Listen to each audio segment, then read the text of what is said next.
Right then, I think we're live. Yeah, sorry, I'm a little bit early, I'm about 5 minutes early, but I thought, you know, I actually am pretty much on time and got everything done in time to do this at 1 o'clock. Normally what would happen is I'm scrambling around trying to get there for 1 o'clock, and today I managed to actually go for my walk a little bit earlier and get some stuff done a little bit earlier, so then I can actually come on at the proper time. I know I'm never normally like really late or whatever, but I like to be early, you know, rather than late. So yeah, anyway, who've we got in? I think I saw Peter in there. Hi Peter. So ads must have had some big money sales then from eBay, Amazon, and maybe the cabinet. You would think that, going off the title. I think the title, I forgot the title already. I literally wrote the title like a minute ago. What did it say? 1 second, let me get it up. Here we go. Did I forget how awesome Q4 is? Yeah, you'd think that by the title. God, I am terrible, and my memory is terrible. That was like 2 minutes ago I wrote that title and I forgot it already. That is pretty bad. Right, we've got quite a few people popping in. I expect that we'll have a few more people popping in after 1 o'clock, because obviously we're a few minutes early. So yeah, Hitman UK says hi. Nice to have you on the live stream. David Barrett, we've got Kirsten just jumped in. We've got Nigel. Oh, I've not seen you on the live stream. I've not seen you commenting for a while, Nigel. It's nice to see you in the live stream again. Anyway, anyone else had a slow week on eBay? Up and down. I wouldn't overall on eBay. It's been up and down. It's not been really bad. It's not been really good. It's just been like up and down. But like, yeah, it doesn't fit like.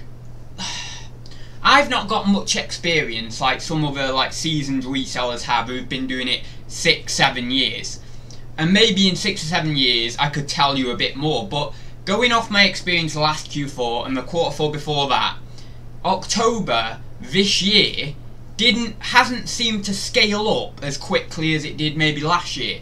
Now I might be wrong. I might be remembering in the wrong way or something. Maybe it did scale up. It has scaled up just as fast this year, but I don't know. And it's hard to even compare your own business to last year, because I've got so much more knowledge now. So I can't even really compare my own business to my own business, and there's no point comparing my business to someone else's. So it is quite hard to really judge whether quarter 4 has really got off to the same start as it did last year, because as I say, I'm at a different turnover and profit level these days than last year. So yeah, it's hard, but I think that early mid October has been a bit more what's the word, like a bit more choppy. You know, imagine if you're in a boat, it's a bit more choppy than you know, than it was last year and the year before. I mean, the year before that, October, I couldn't even really tell you what happened in October, because my business was so new, and yeah, I probably didn't even do hardly any turnover, and I probably wasn't even concentrating on, you know, sort of how it was playing out quarter 4 and stuff, because I didn't even know what it was at that time really. So yeah, but what I meant by the title, I will get, actually I'll get into that, but I have a couple of questions that I didn't answer last week, and I know that Peter A was neglected last week.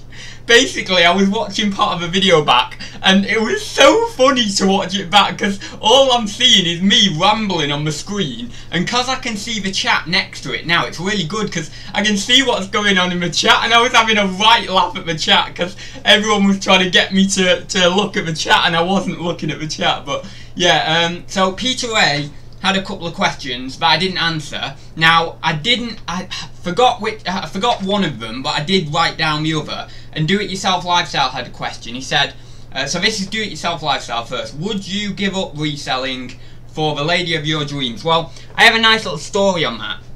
I was asked that question by my two friends Daniel and Ryan, who have worked on the comedy shorts with me, and they said, you know, it might have just been Ryan, but I can't remember. But they said, you know, if a girl came into your life, it's slightly, I'm answering the question slightly different, but if a girl came into your life and basically were not to like the reselling, like really not like the reselling that I did.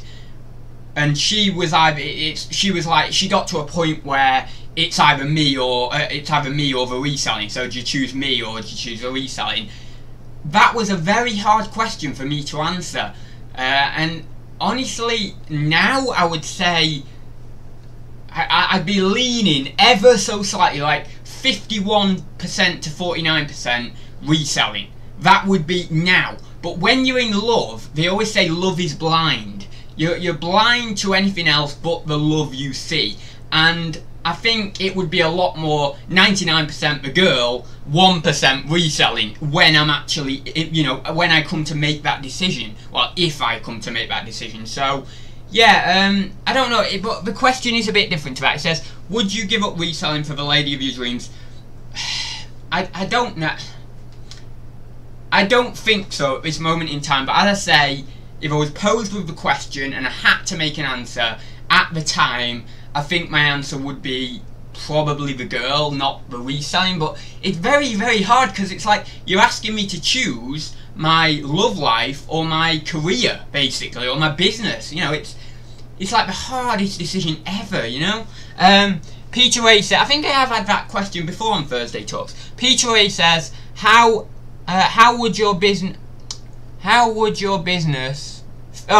sorry, that's my terrible writing. How would your business fare when you move house? That is a very good question. Yeah, moving when you are doing reselling is very, very, very hard. I've seen people do it on YouTube. I've heard people talk about it. You know, unlisted stock and listed stock, keeping it all separate, making sure that you know you've got a system in place for when you get to your new house, and you know you're organising it all. It's very, very hard. I wouldn't say fear is quite the right word though. I think it would all be fine. I think it would be quite annoying and frustrating at times, and I think that when I settle into my new place, I think there'll be things that have gone missing. No matter how organised I am, I think there's things that are going to be gone, you know, just gone missing, gone out, but we just don't know where they've gone. I'm talking listed stock or unlisted stock. And then you have the query of, oh my god, someone's bought this, and I've had this before, and we've all had this before. Someone's bought this, I can't find the blooming item. Now there's two situations, the two things you can do in that situation where you can't find an item. And I'll just explain this for maybe new people or whatever. There's some people will say drop ship the item, and I'm not necessarily against that, as long as it's like the same item, same condition, all that sort of stuff. Drop ship the item, or you can, you know, apologise to them, all that, but then obviously you're gonna get a defect. But yeah, but that would be a problem. That, I think that would be the main problem, you know, losing items. And if you were to lose that, like if you weren't as organised as you should be, and you went to your next house and you did lose a few items and then they eventually sold, like further on down the line, then you could be hit with like either a lot of defects or a lot of problems. So I think it is a bit of a fear, but I think you just got to do it really well. I think you've just got to be on the ball with it. Right then, easy ads, you could have both. Slip the girlfriend / wife some sleeping pills and do the reselling while she's asleep. Oh god, that is just all sorts of wrong. Oh god, that's like, what is it? That is, I mean, I'm pretty sure that's illegal. I don't even know what it comes under, but that is not good. Oh god, Jesus. I can't believe someone put that in the chat. Anyway, but I suppose it's one of my chats. I get like really crazy, so it's not that bad.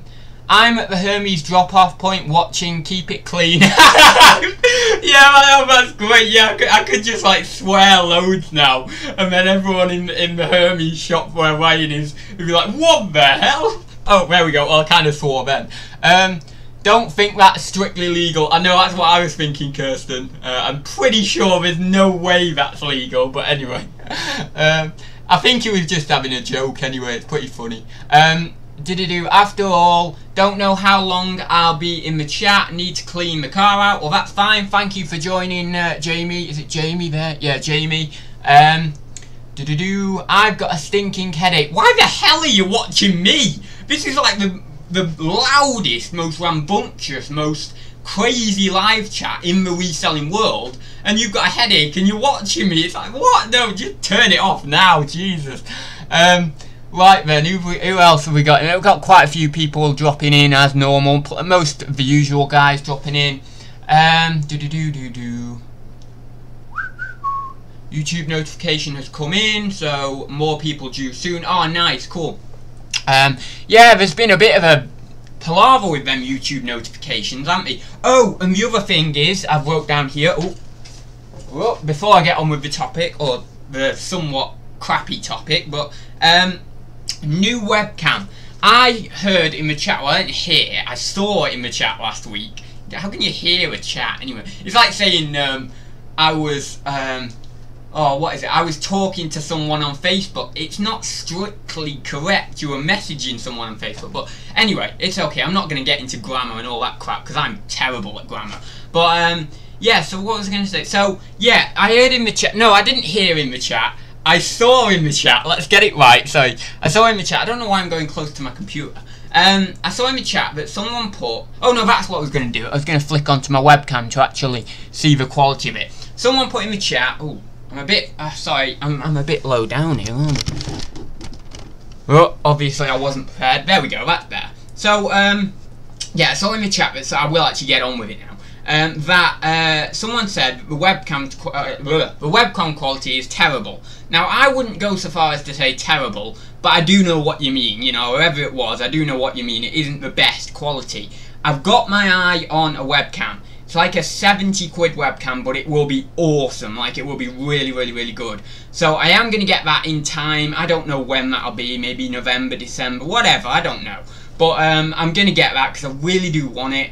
And I think it's, you know, it's just improving the quality of the streams again, because I do a lot of my videos live now, but I feel the quality has slipped a little bit. Not necessarily with my meanderings or ramblings or whatever you want to call it, but that has played a part. But more so the actual quality of the live streams with my webcam and my audio and stuff. Audio's not too bad with the mic here. Hopefully it should be alright.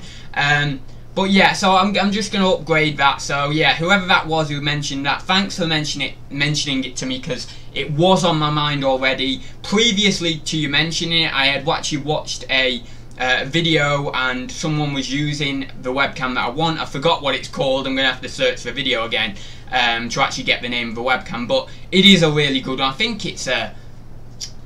What is it? It's not an LG. I don't know the brand, but it was a good brand. It was a recognisable brand. But yeah, so what's the webcam called? I don't know. I don't know. It's gone out of my head. But as I say, it was a well-known brand, and it was meant to be like a you know, it was really, really good one. And the video that I was watching, the quality was really, really good. So hopefully it should be on here as well. Right. Doing it yourself lifestyle. Really ads at the moment. I know YouTube says 20 no or whatever, but I want you in HD. Yeah, I get it. Yeah, I know what you mean.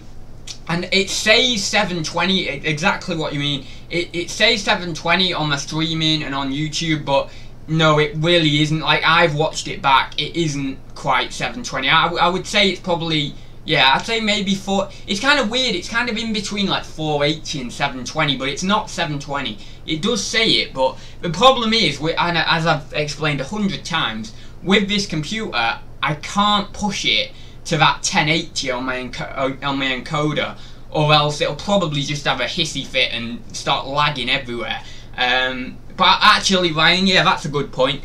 I will be starting saving next month for my computer. I'm going to put some money away, so... and then, hopefully in December, or well, not December, Jan, I'll be able to buy it anyway with the revenue I've accrued, well, not the revenue, but the profit I've accrued over November and December anyway. But I am going to put a little bit aside for it, so that then I've got a little bit of money saved up, as well as the using the profit from December, because I don't want to use loads of profit from December just on a new computer.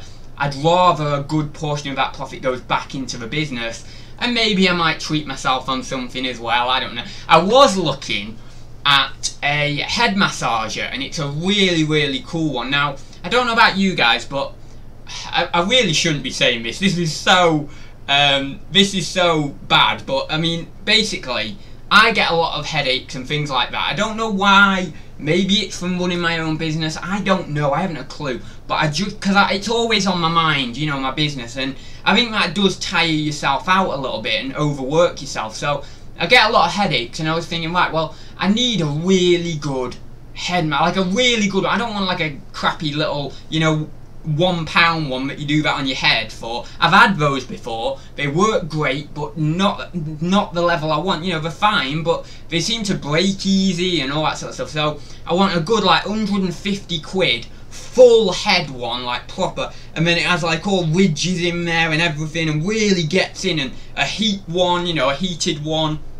and all that. So I might spend 100 quid or something on that, and then every time I get a headache, you know what, probably what I'll end up doing is just using it all day, and it'll just be on my head all day, and I'll be like, because you got, the one I'm looking at has got like a control panel and everything on that you can hold in your hand, and it's just really cool. But I think that as business people, especially as I get older, I'm definitely going to be, if I've got the money to do so, I'm definitely going to be going to massage parlours and things like that. Not dirty massage parlours, but, you know, massage parlours. And I'm going to be really getting checked out, because obviously when you're self-employed, when you're in business, this does apply to high-level business more than like just a little, you know, sole trader or whatever. But when you're in business, there are more stresses, there are more pressures than a normal job. Now that is debatable, you know, there is certain, you know, just normal jobs that are very, very stressful and more stressful than this, but I do think that if you're self-employed or you're in business, you've got to look after yourself a bit more, because I feel like your brain's constantly working, your body's constantly working all the time. So I think as I get older, I will be, you know, looking after myself a bit more in that respect. And again, with food and things like that, it all comes into it, but I'm not going to go into that anyway. So what did I mean about the topic, or the title, sorry? Oh god, what's the title again? Sorry, I'll scroll up. Title, did I forget how awesome Q4 is? Yeah, well, what I'm meaning is I just literally, this is one sale, but it's affirmed my belief in how good Q4 is again. Because like last year, when you get to the, let's take this example. When you get to mid-December, you just take it for granted that it's always like this, that sales are always coming in at this speed, right?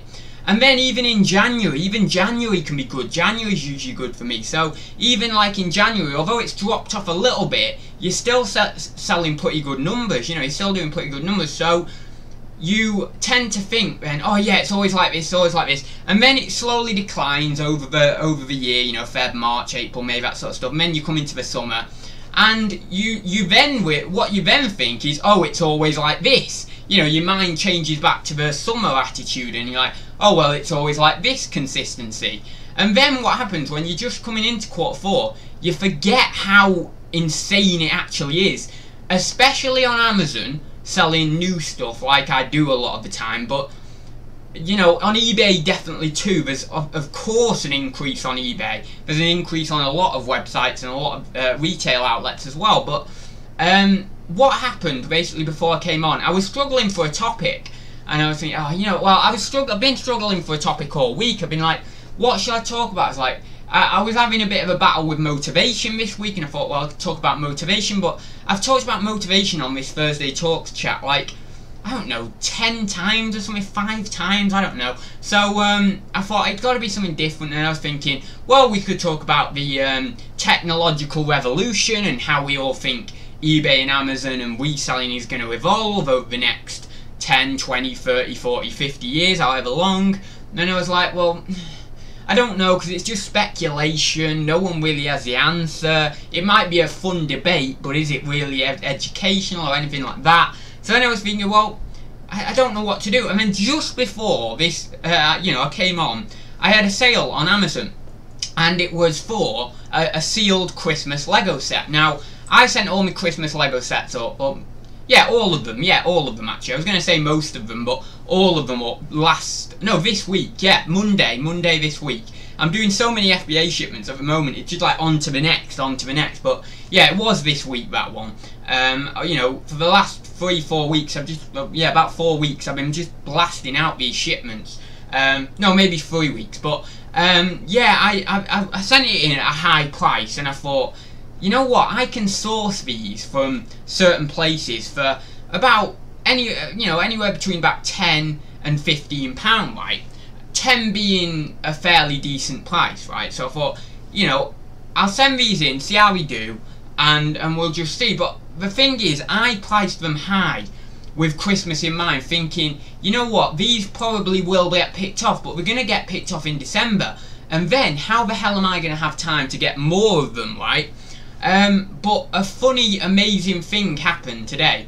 2 days, or 1 day even, after it got checked in, that item sold for 30 quid, for 30 quid. So, if I could get these for 10 quid, then I could probably flip them for even more than 30 quid, as we get into, you know, December. It'll be really, really good. And I had actually priced that at 30 quid, thinking, that's high. You know, that is high. I'm probably, you know, I'm probably only going to get that in December, as I just said.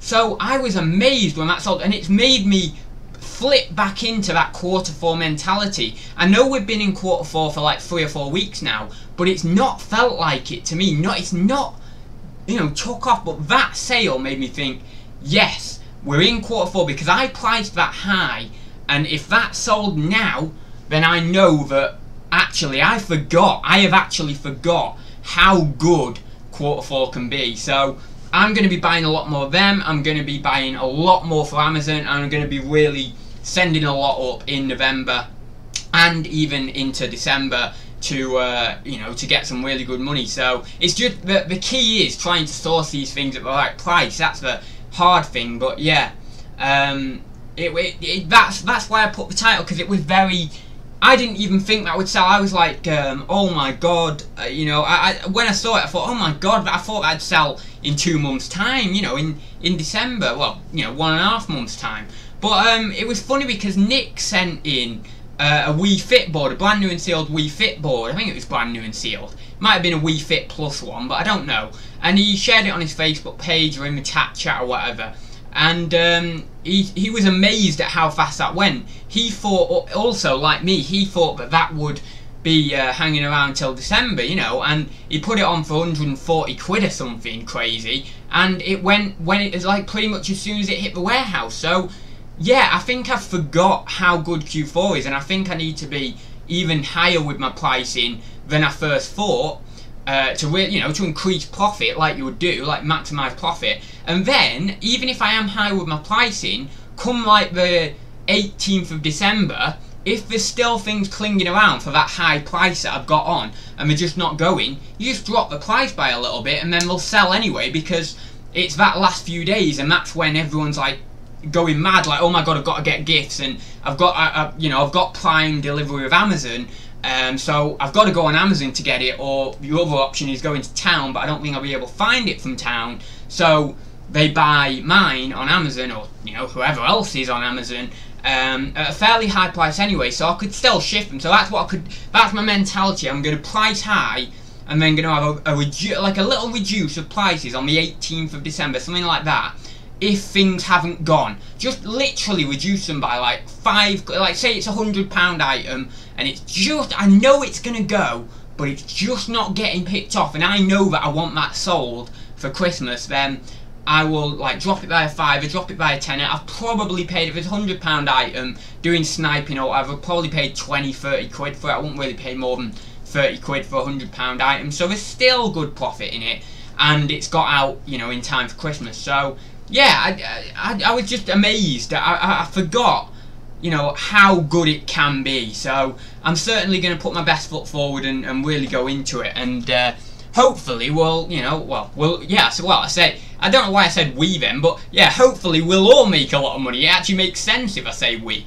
Hopefully if we all do what we're doing, not necessarily following my plan, or I'm not necessarily following your plan, but if we're all doing what we're doing and what we're comfortable doing, then hopefully we'll all make a lot of money together, you know? And that's what I want for everyone, just as I do for myself. Right, we've got a few. Has anyone else had a slow eBay week? Yeah, a few people have been saying that. I know, who was it in the chat who just said it earlier on? Someone else said it in the chat earlier on. Yeah, as I say, it's been up and down for me, but it's not been, like, really, really slow. It's just been up and down. Like, I'll have, like, I think one day this week I had about £60 day, but then the next day I was like 120, 130, so it kind of was okay between those 2 days. One day, I think it was Sunday, I did, Sunday was great. I did 297 on Sunday, but that was because I had a lot of auctions ending. I had like 5 or 6 auctions ending, totaling like 180 quid. I would advise you to do auctions if it's slow. I wouldn't say it's necessarily great for everything. Things that are good for auctions are like video games, stuff like that. You can put them on auction and they get a decent price. Might not hit that buy it now, but they still get a decent price. So if you paid peanuts for them, you may as well just whack them on auction, get them gone. Or if you want to price competitively, buy it now and get them out in a day or two. So yeah, that's what I've been doing. I've been doing a few more auctions ending on Sunday, and that's been really helping me. I'm not saying it's the right way, I'm not saying it's the wrong way, it's just been helping me personally. And if you are in slow days, maybe it is worth just sticking a few decent items on, that you know will do well on eBay, on auction, and that have high demand. Maybe just flip them onto an auction and get them out for, maybe not this Sunday, because a 3-day auction might be a bit too soon. I tend to stick to 7-day auctions and 5-day auctions, mainly 7-day auctions, but sometimes, let's say I haven't put something on the Sunday night, so it can't finish till the next Sunday. So basically, let's say I'm listing something on the Monday, but because I forgot to list it on the Sunday night, well, what I'll do is just a 5-day auction starting on the Tuesday night. I believe there is still a fee for that. With my current shop plan, I think we get 300 free free auction listings, but I'm pretty sure they have to be 7 days. So whenever I do a 5-day auction, I am paying a fee, but I don't really care for that, because if it's like I put some Lego on I think the Lego was on a 5-day auction. It might have been on a 7, but it might have been on a 5, I'm not sure. And I put that on, and I got 122 or something for like 9-10 kilos of Lego, and I was more than happy with that. So yeah, I mean, that little fee for insertion doesn't bother me. If I know it's something that's gonna fly or gonna do okay on auction, then it really doesn't bother me, like a few pence for an insertion fee or whatever. And also, I don't know whether you have to pay for scheduling listings or not. I think sometimes you do, but I don't know. I just list. I don't even look at the fees. It's like when people say, oh, I've used up my limit on eBay, for the month, and it'll cost me to list more. It's like a few pennies a listing. Just keep listing, for God's sake. Don't worry about a few pence. Okay, yeah, it can add up here and there, but really, I think it is 6 pence or something for me, or 9 pence or something. Well, that's like £6 or £9 for 100 listings. Come on, get your priorities straight. Just bloody list, Anyway, I just moan about that. But anyway, I mean, I'm all for saving money in business, but saving 6 and 7 or 8 quid just for for 100 listings or whatever, there's no point. You may as well just do the listings. Oh God, I'm way behind on the chat here. Sorry, I'm way behind. Oh no, I'm not. No, I'm not. Why am I? The chat's not refreshing for me. Oh, blooming hell, why is the chat? Oh, there we go. Oh, I thought, hang on a minute, I've not even been looking at the chat. The chat's not even been moving. It's not been refreshing for me. Right then, sorry, let me get into the chat again then. It's in 480. Topic, man. I got the C922 webcam. Check out sexy bit of kit. Oh, computer are definitely set on laptop, or can we get you a desktop PC? No, I'm desktop. I'm not laptop. I'm not getting a laptop. Who gets a laptop? I mean, God, everyone knows that desktops are better. But anyway, no, I had a laptop. And I just, what I didn't like? I really don't like the keypad, because I know you can plug in a mouse and all that, but if you've got a laptop on your lap, where I'm assuming it's named after sitting on your lap, laptop.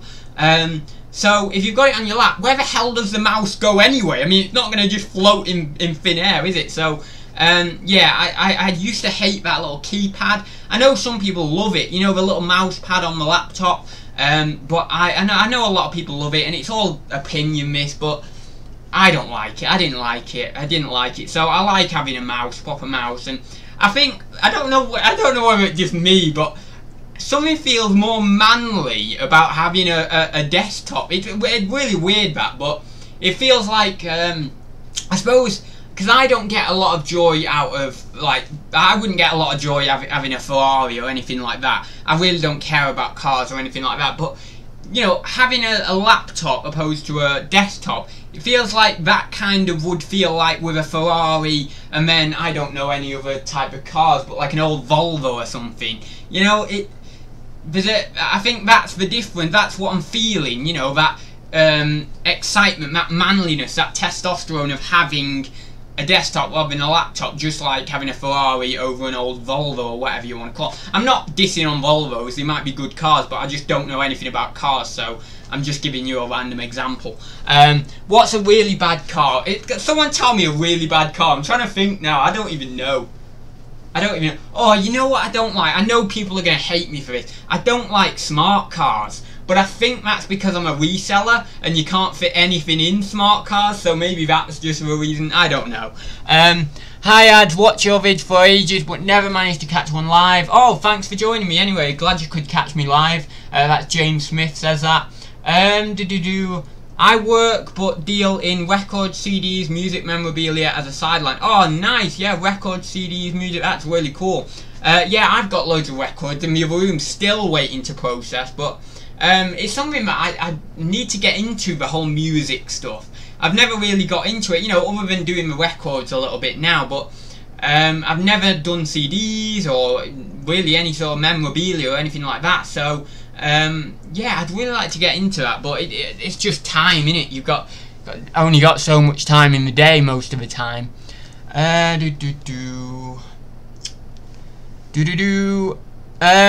Topic, let's talk about listings and how you have now changed over to doing lots of photos, then smashing the listings next 4 days. Yeah, that has been going really well. Like, I've not been doing it so much this week because I've been concentrating on FBA, so I've just been like doing photos here and there for eBay, but the few times I've been doing it, honestly, like, David McGregor, he used to, he's done it, you know, he does it, and I don't know whether he ever convinced me into doing it or whatever, but he did say it was very efficient, and I just like brushed it off and thought, yeah, it probably is, but you know, I'm not bothered, I'm just doing it my way, because I'm like that, you know, I'm like, and I always hark back to high school, because I used to think that high school was not for me, and it wasn't the place for me, but now, as every year that goes by, I think, I wish I was in high school again, it was such a good time, but, no, but in high school, I would be at the back of the class, and I've told you this before, and I would do my work, and if the teacher, and I would never ask for help, and if the teacher said something was wrong in my work, I wouldn't like, I'd always try and build a barrier and not want to actually do it their way, or I wouldn't actually like to correct my work in the way they would like. I just want to do it my own way. That's why in the religious studies exam, I made a stand and I just wrote an essay about how I thought that life was a test laid out by some supernatural being, and I was just taking the piss really, because I didn't really particularly get on well with my RS tutor, and she thought I was socially awkward and just different and weird, and because I would sit at the back of the class on my own, but really it was just because everyone else was like always talking nonsense, and I just wanted to be on my own, looking out the window, daydreaming about Doctor Who, and maybe doing some scribbly work on my, you know, on my, well, on a sheet of paper. But yeah. So anyway, I forgot what I was talking about then. I forgot where it was going. But yeah. But that's what I'm saying. I was reluctant to do it. You know, I was reluctant to change over to that new way because, you know, I'm a bit of a. I don't want to say I'm a rebel, because I'm not a rebel, but I'm a bit like I put barriers up and I say, no, you're not getting in here. I'm doing it my way, you know, and it'll be my, and I suppose that's one good trait of a reseller or a businessman, you know, that you will do your vision in your way, and it's good not to let, you know, other people like heavily influence your idea or your morals or your vision. But it isn't a good idea not to take any advice from anyone. It's a great idea to be taking advice from people, and you can put up too many walls, I think. So well, certainly I can. But no, so I didn't really ever do it, but I did try it on my own. Just thought, right, I'll just try it. You know, it was circumstance. I had a lot of stuff in that other room, and I thought, there's no other way to get motivation than just blast through all these items and photograph them. So I was forced to do it, you know, to get that motivation. So I did it that one time, and I thoroughly enjoyed it, because it meant that on the days I didn't have to photo, I had a little bit more time, and I could think to myself, well, I don't have to photo, so I can spend time doing this or that. And I know all you're necessarily doing is like giving yourself time in advance, you know, basically, because you're putting a load of time into photographing a few days before. But it does actually, like, it feels like you've got more time, and because it feels like you've got more time, I seem to be much more productive. I'm not saying it'll work for everyone, but because these things don't, it's all different people have different ways of doing stuff. Like, a lot of people talk about doing drafts. I don't want to do that. I don't think that'll be right for me. Now, there may come a time where I'll be like, with the photos, I'll end up doing it myself, you know, and I'll come across it and I think, oh my god, doing these drafts is well easier than I was doing it before. But at the moment, I'm putting that barrier up and saying to myself, no, I don't want to do them drafts there. No, I don't like that way of doing it. I like photographing first, then doing each listing as it, you know, as it goes.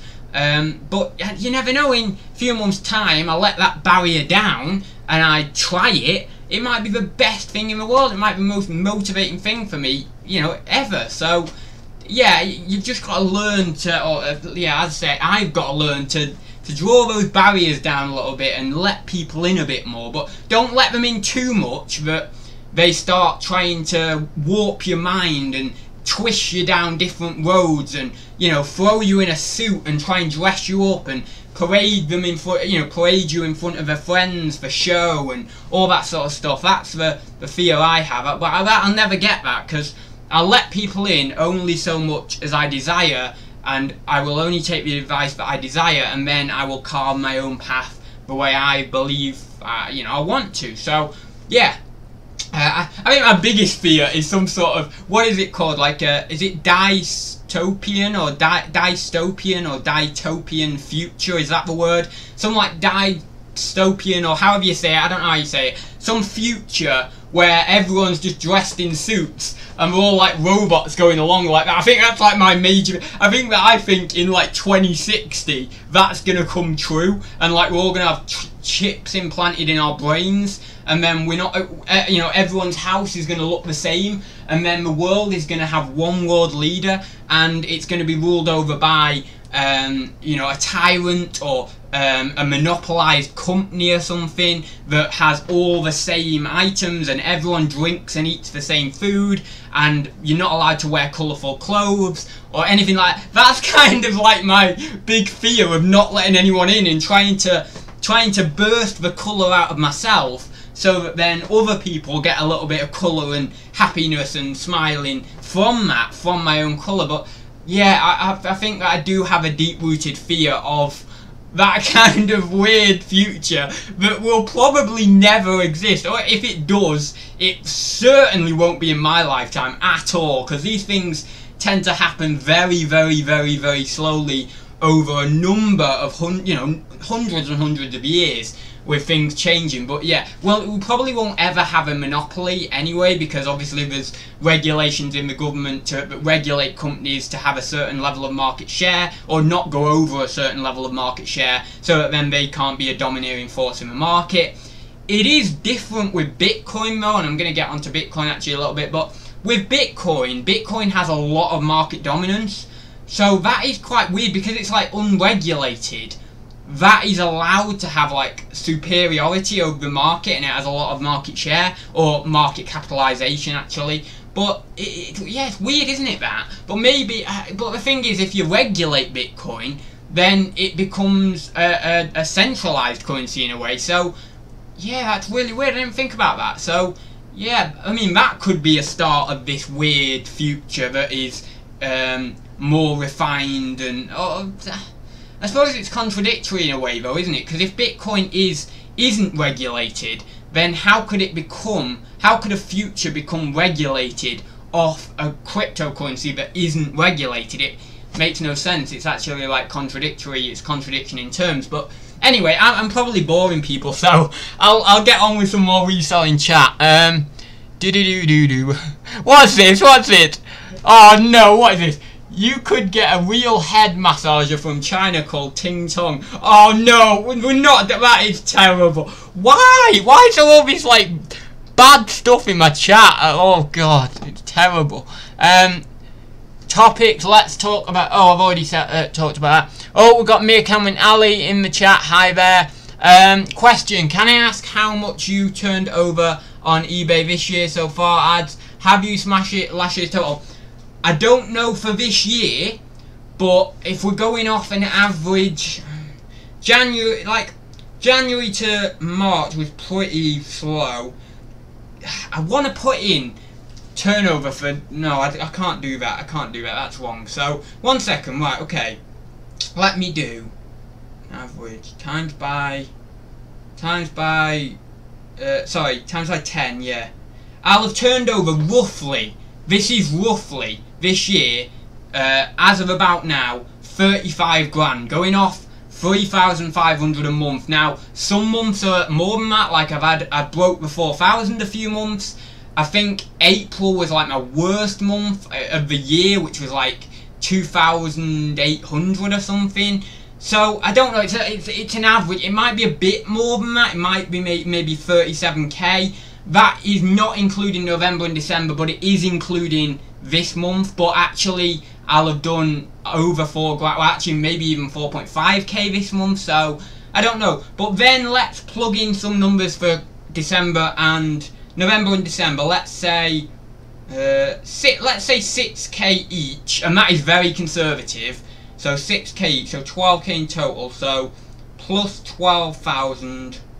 I'll have turned over in the year. This is really, I don't like doing this because for one, it's turnover, not profit. For two, it's not the tax year, it's just the year, the calendar year, which you don't really do in business, you do tax year. But let's just say this, from January the 1st to December 31st, going off fairly conservative figures, I will have turned over, I don't know what I mean, see, I will have turned over 49,000 or 50k, let's call it, which is good, but that's turnover, like all the costs and the postage and the oh god, like so many, like rent for my cabinet, which is, you know, minuscule, but it's a cost in there. You know, bubble wrap and packaging supplies, and there's so much more to go into that. So if you're new, don't think I'm earning that much. I'm not. That's why I don't like showing turnover specifically. But hopefully that is beyond last year, definitely, yeah. And by because he said, is that like more than last year? Have you smashed it? Yeah, that is way more than last year. And I think that between April this year and April next year, I'll have done really good turnover and really good profit as well. Because like, in April, I always said like months and months ago, this year is the year where I've got stability, where my business is actually at a level that I can feel comfortable with. Well, that's true, I've got there, I'm at a level where I'm pretty comfortable with.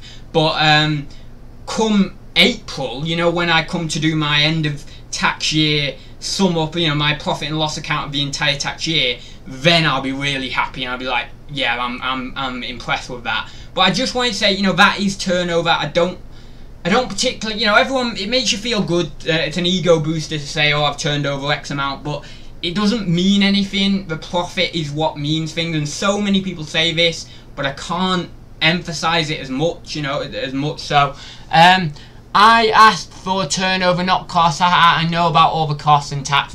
I know, but I was just making it clear for, you know, people, because like there might be someone really new to reselling watching this, and they might think, oh my god, reselling's awesome. This guy who's like my age, who's 21, is like killing it and turning over 50k. But that's not, you know, there could be so many costs that 50k could be nothing. You know, if you've got, like, you could have £1 million business that's making 5,000. No, sorry, not £1 million business, but £1 million business that turned over £1 million a year, but it's only making £5 net profit. So it's really, you've got to be careful when you're looking at turnover. It's the net profit figure, and that's what we were always taught in college and you know, in business in high school and stuff like that.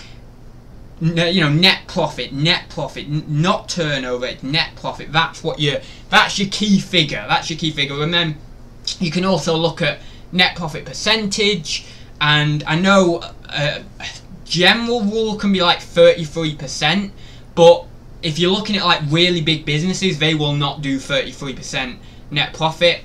But for a business like reselling, really you'd want to be looking anywhere between the 40 to 50% range net profit, really, as a kind of minimum. I know some people who would be doing like, you know, 50, 60%, because your costs are a lot lower and stuff like that. But certainly between that 40 and 50%, if you could, you know, that is a good range. So yeah, that is a great turnover though for you. We all know that your costs, that on your costs, that's a good profit. Yeah, it will be. Yeah, it'll be a decent profit. And with December coming, you know, November and December, if I can smash the 6k, you know, the 6k average between both, yeah, I'll be really happy with that. So yeah, it will be a decent profit. And as I say, it's been what I'm working for, but I can't stress enough how many hours, how much work has gone into getting there. You know, it's crazy. It's been 28 months, 2 years, 4 months of researching, work, fails, mistakes, cost upon cost, things that have been going wrong, business ventures that have failed, like that random website I invested 700 quid into and lost it all. You know, there's just so much. Products, RA products that I've tried with and failed. There's so much. So it's, you know, it's all got to be taken with a pinch of salt. That's what I'm saying. And I know I'm like over exaggerating on that, but I like people to be aware, you know, that it is just turnover. Ads, have you ever thought of doing your shows with a code in your pocket? So if the future you was in this chat now with time travel, you would now be the code word you would type into your software. Oh, that is such a good... It just clicked with me in my brain. That is such a good idea. That is really cool. Anyone bought any presents yet? No, I haven't.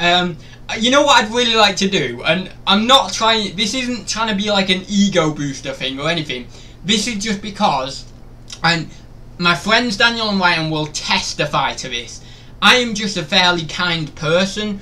And I had the idea, I mean, I'm not going to do it because it just doesn't work out cost-wise. But if it did work out cost-wise, I would do this for you guys.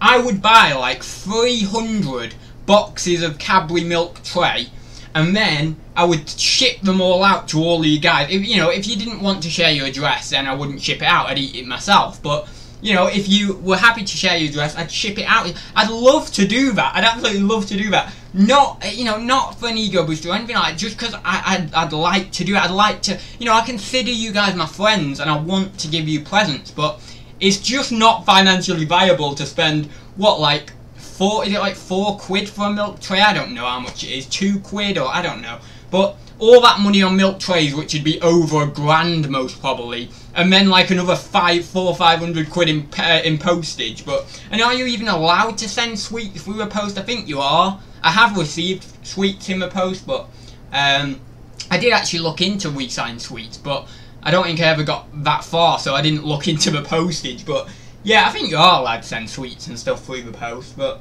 anyway, you know, I'd love to do it, but I've just not got the money, you know. But that would be something that went through my mind. Phew, that's my working week done. What do you mean working week done? It's Thursday. You've got another day yet. If you're a good boy, Father Christmas will bring you one day. Bring me what? What do you mean, bring me? If you're a good boy, Father Christmas will bring you one day. What? Yeah, but bring me what? That's what I'm trying. What? Kirsten, what's your plans this weekend? God, everyone's just having a chat. Bloody hell. Right then. I bought myself an early Xmas present. Oh, Jason's in the chat. Oh yeah, you're off, aren't you, Jason? I completely forgot you were in the chat. Sorry about that. I completely ignored you. You know, I didn't ignore you intentionally, but yeah. Jason says, I bought myself an early Xmas present, a SNES Mini on Tuesday. Yeah, how did you get hold of one of them? Because bloody hell, they're hard to come by now. Jesus, yeah. I mean, like, I've seen, like, in GGG, the gaming group, that, you know, the people have been putting on their SNES Mini for sale or whatever, and they've been making a little bit of money on them and stuff, but, yeah, you know, they're really hard to come by. I think, oh no, that's not it, oh no, that is it. Is that it? Sorry, the chat's just going funny again. I've got to have a check. Oh, what advent art you have to add? That is a funny story. One sec. I will answer that one in a sec, Peter. I'm just going up the chat. I run at 60% profit after all expenses, including tax. I.e., if I turn over 50k, I would profit 30k. It's been 60% for years. Yeah, mine's been... It's been up and down, really. I think the most I did was about 40-something, 47 or something percent.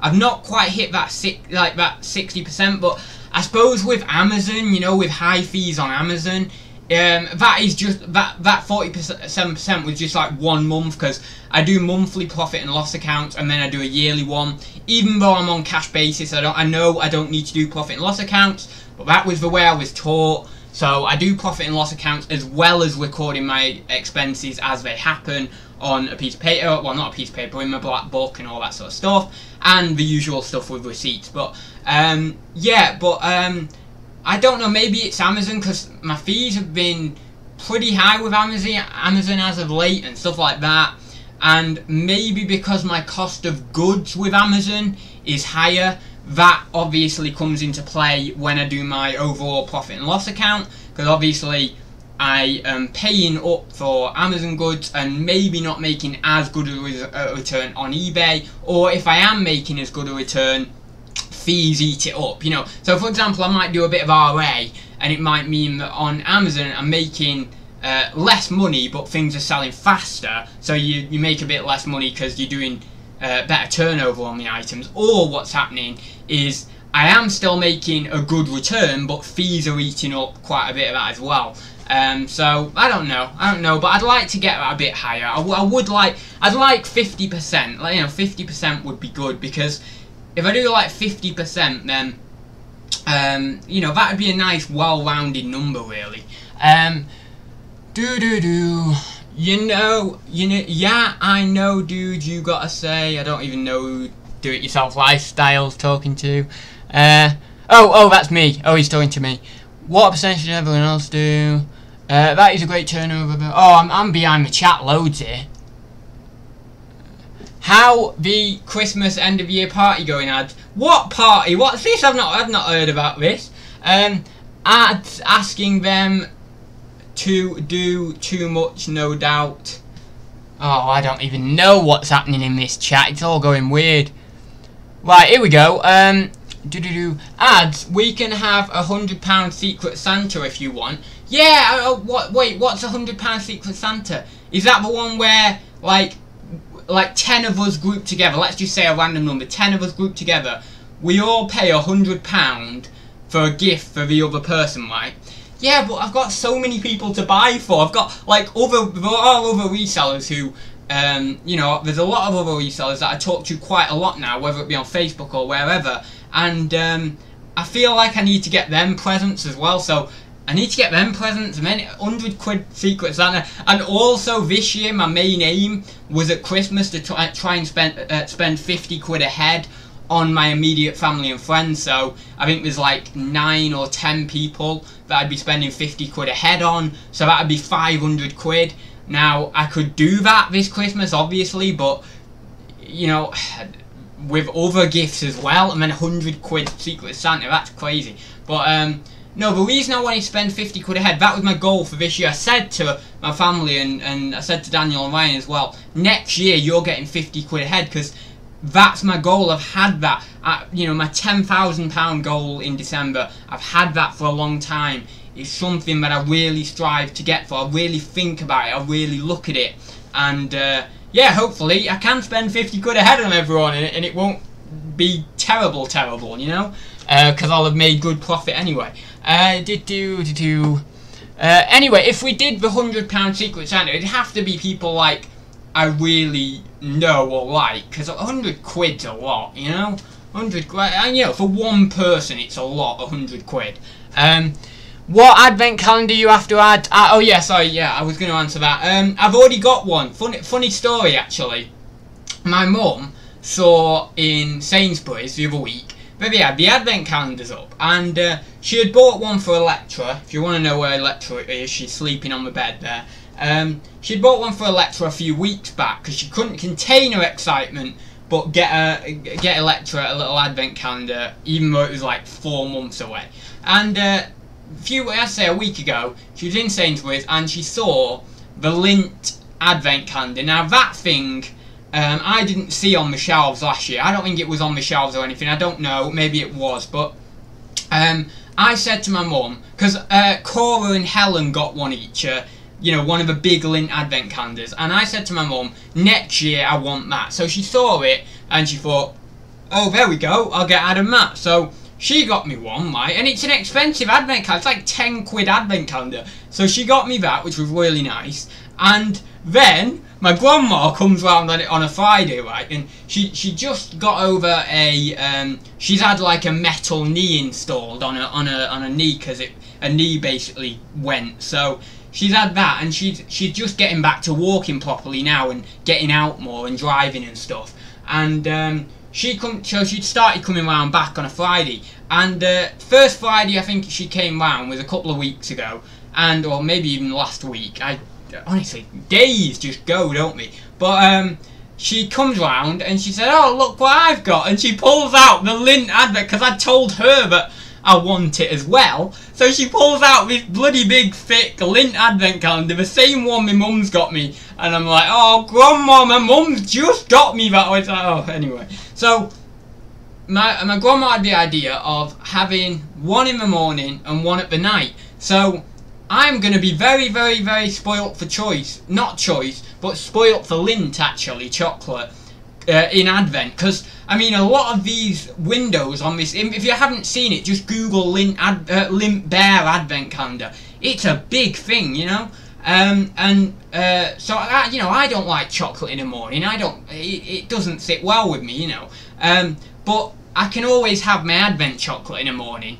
So I thought, right, well, what I'll have to do is have open door number 1 on the first one every morning, you know, door number 1 in the morning of the first, and then door number 2 in the morning of the second, so on, and then the other doors on the other advent calendar at the night time. So that means every 12 hours I'm going to be tucking into some chocolate, which probably isn't the best, especially when we get to door 24, which is a big massive Lindt Bear, and I've got to have one in the morning. Well, I don't have to, but you know, I'm a stickler for the rules and stuff like that. So wait, hang on, in this chat I've literally just said I'm a rebel who doesn't take lightly to authority, and now I'm saying I'm a stickler to the rules. I honestly don't know who I am, but anyway, you know, sometimes I can be a stickler for the rules, other times I can be a bit of a rebel. You know, it's easy come, easy go. But with things like advent calendars, and let's say if there was a line on the road, I would follow the line on the road while I'm walking, because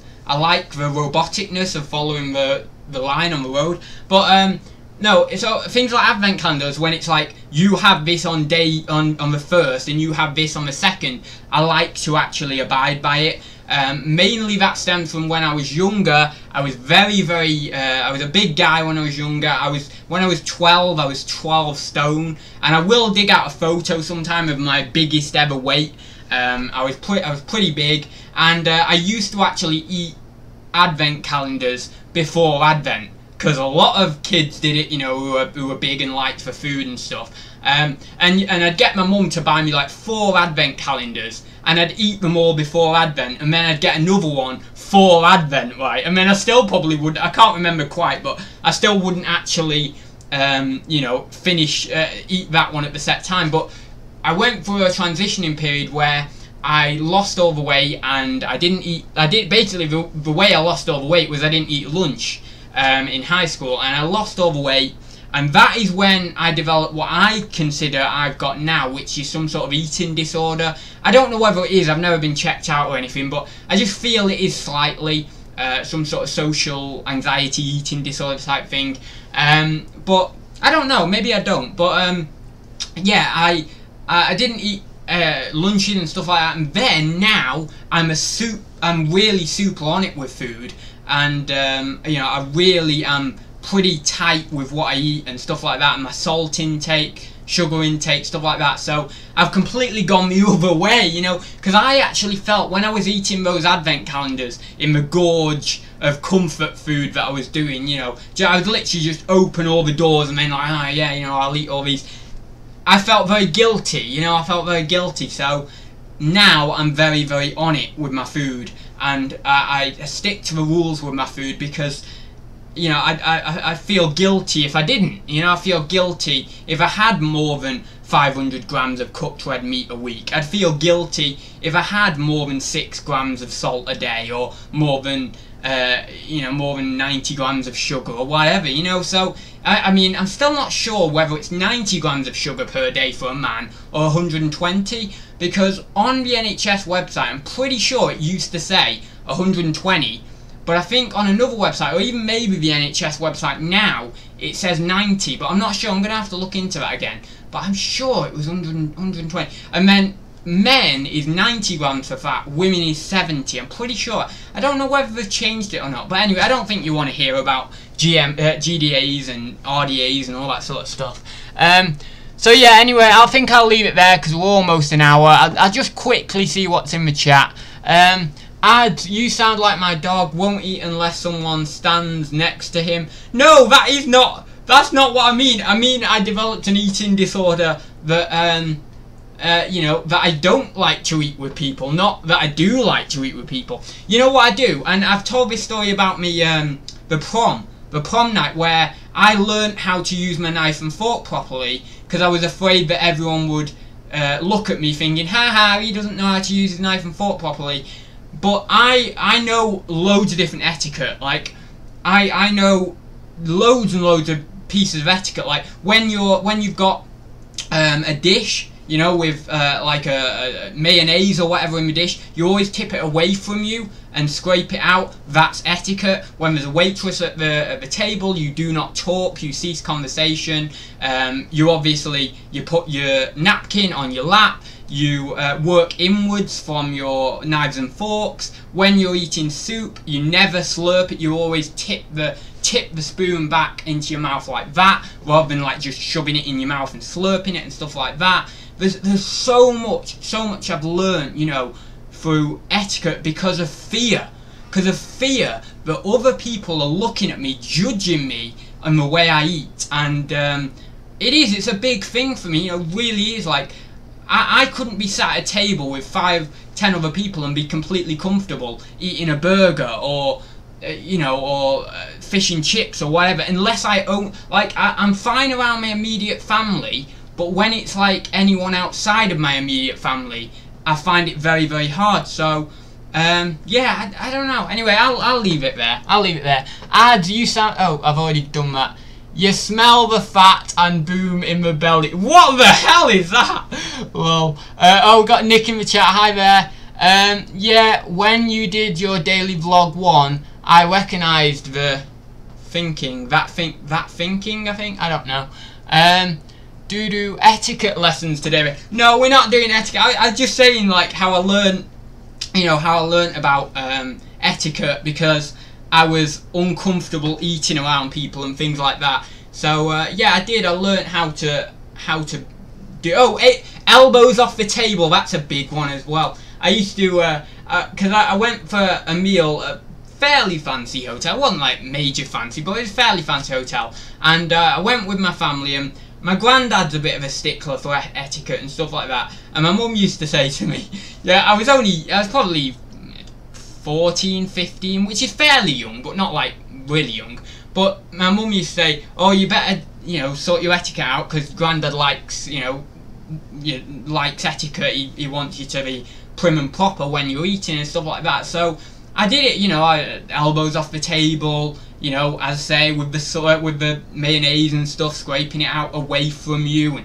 working inwards through knives and forks, and you know, not talking when the waitress or waiters at the table, all that sort of stuff I just mentioned, I did. And again, it's out of fear, you know, it's something out of fear, but it's, yeah, I mean, it's interesting when you delve into yourself and you really, you know, you can dissect yourself and who you are and how you feel about situations and things like that. It's very interesting, and I would implore people to do that for themselves as well. Like it's a therapy, you know, when you talk and you open up and you reveal things about yourself that maybe you knew subconsciously, but you hadn't have accepted outright until you actually say it, you know, in words. So yeah, it's interesting.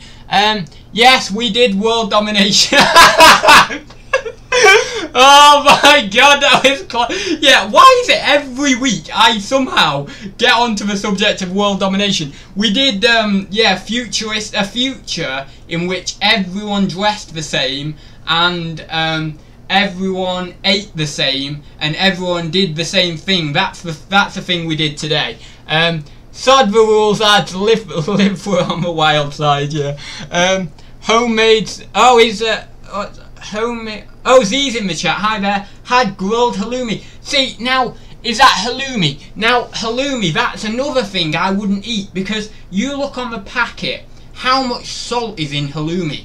Like, they say it's a great cheese to have. I've had it before, but all I was thinking when I was eating it, because of this like thing I have, was oh my god, I'm putting X amount of salt into my body. I said to my mum last night, actually, if ever I eat something all in one go that's over about 1.5 or 2 grams of salt, or a certain level of sugar, or a certain level of saturated fat, I automatically think, oh my god, something bad's gonna happen, you know? It's really weird, isn't it? It's really weird.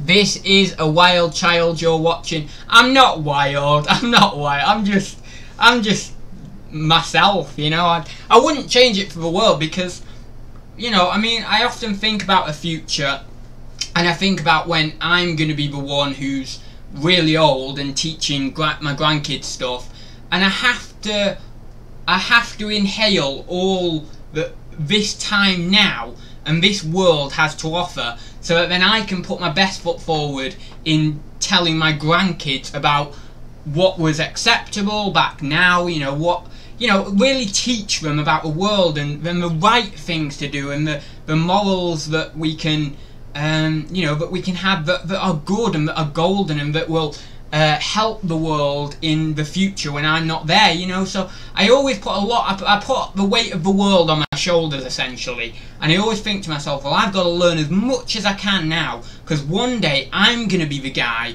who's one of the oldest in the world, or, you know, in that top bracket of age level, and I've got to then teach the new kids coming through all the stuff I'm getting taught by my elders now. So I really put the weight of the world on my shoulders, and I really try and inhale everything, and really, really learn stuff, because I know that one day I'm gonna need that. And I can't wait for when I'm older, and I can see, like, you know, if I have kids, or even if I don't have kids, let's say, and, you know, maybe my friends have kids and they have grandkids, I can't wait to look at those new kids coming through, or maybe my age now, and just see the level of enthusiasm and passion on their faces, because I think that reminds me of myself, and that's golden. That's great, because we need young people who are enthusiastic, who are passionate, not only about what they're doing as a job or a career,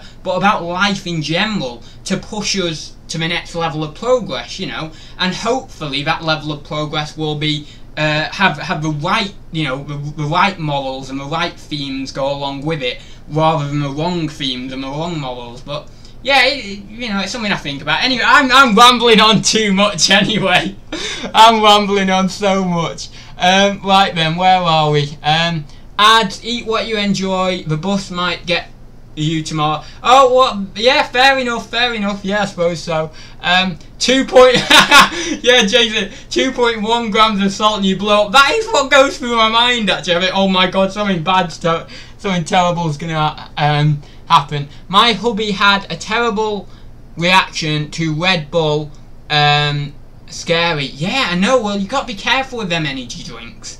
But, you know, I mean, it says on the side or something, you know, don't give to people younger than 16 or so. I don't know. I'm pretty sure it does on some of them energy drinks. So you think, what the hell is in them for? You know, if you can't do that, if you can't give them to younger people, you know, then there's got to be something bad in them. Only fly I like picking up. I don't know what that's about. Oh, I know, it's not great, Kirsten. Loads of drinks like that out there now. I know, and a lot of these kids these days, younger than me, are drinking them for all they drink. You know, it's like, just have some water, or if you don't like water, if it's too bland for you, milk, maybe orange juice is okay. I mean, it has a fair bit of sugar in. If you have orange juice, you know, 250ml glass, you could be 18 grams of sugar in some of them, which is pretty high considering, you know, about 90 is your GDA. So yeah, it's pretty high. But you know, energy drinks are way more than that. So you think to yourself, well, how many of these am I having a day? How much food am I having a day with sugar content in? And actually you'll find that every day you're having, you know, well superior than the GDA, you know, way you know, a lot more than the GDA. So yeah, you've got to be careful with those things. You know, I am pretty careful with food, but that's not to say I don't enjoy my food. I love food, and I eat what I enjoy, and I love what, you know, I love what I eat, and I love to eat. But I do it in a way that I feel comfortable with. I mean, it's not to say I don't have burgers and pizzas. Actually, I'm having a pizza tonight, but you know, and I don't indulge, but it's just, if I do indulge, like today, if I have a pizza, I'll have a smaller breakfast, or maybe not a smaller breakfast, but I'll have porridge, so then there's less salt content in it, less, you know, there's less substance in it. Well, actually, there's the same sort of substance, but there's not as much bad things in it, so then I feel comfortable having a pizza, and that's why I'm saying it's kind of that food disorder type level. But yeah, half the kids around here are addicted to bloody edit. Yeah, I know, it's terrible, oh, it's terrible. Just had 2 large sausage rolls for lunch, and that's me effed. Oh god, terrible. Anyway, yeah, giveaway in 6 weeks time, so be there or be square, same time as normal. But yeah, that'll be in 6 weeks, so as soon as you see the notification on whatever day it is for the 100th episode of Thursday Talks, and I'll put it in capitals, Thursday Talks episode 100 giveaway time, you jump in this chat, because you might have the chance to win. If you're on my list, as one of the people who contribute regularly to the channel, you may have the you know, you may win. You may have the ability to win. So jump in the chat, and we'll have a good laugh as well, because it is going to be an over 18 chat on the giveaway. We're going to be talking about some funny ideas, funny things, stuff like that. I'm yet to script out a little bit, but I might not do a script, but I'll try and get some funny topics and stuff to discuss in the chat. But as I say, it is going to be an over 18, so expect a little bit of you know, a little bit of I don't want to say slanderous content, because that's not the word, but a little bit of well, actually, here we go. I was watching the chat the other day, and Z referenced this phrase. He said, low-hanging fruit. So that's what you can expect. You can expect some low-hanging fruit on the 100th episode of Thursday Talk. So yeah, I will see you very soon, guys. There will be a whole video coming. I have recorded one, but I've not actually, you know, edited it, uploaded it yet. I might not edit it, to be honest, because it doesn't really need editing. So yeah, I'll see you in the next one, guys. Thank you very much for joining me. See you soon.